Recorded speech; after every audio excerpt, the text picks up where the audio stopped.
TTD, stock analysis and price predictions for Friday, is the trade desk stock buy. I'll be breaking this down in this quick 1-minute video.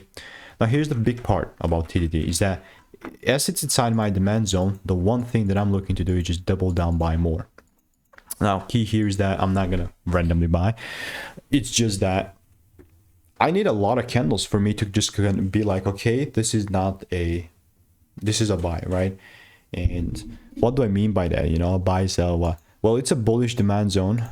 You know, I'm technically counting this from this low to the top, and in demand zones is where we typically buy, and I only buy in demand zones if confirmation is met. Now, this whole premise is based on the strategy that I've refined over 45,000 videos.